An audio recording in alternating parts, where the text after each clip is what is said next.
For Europe, Trump's return to the White House has shattered long-held assumptions.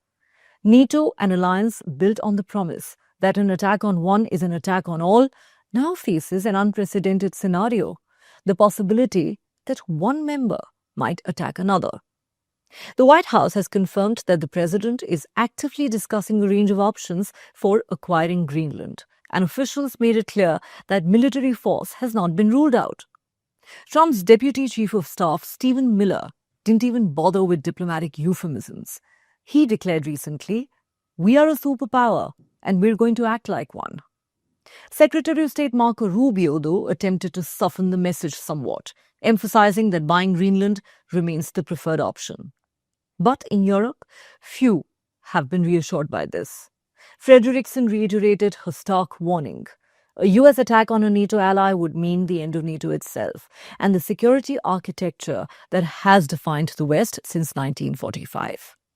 Yet, despite the gravity of the threat, Europe's response has been cautious, even restrained. The reason is uncomfortable but simple. The United States may no longer be a reliable ally, but it's still a necessary one. Nowhere was this tension more visible than in Paris, where representatives from 35 countries, including the US, recently gathered to discuss long-term security guarantees for Ukraine in the event of a peace deal with Russia. The meetings produced concrete commitments, but the atmosphere was strained. At a press conference, a reporter put the question bluntly to British Prime Minister Keir Starmer.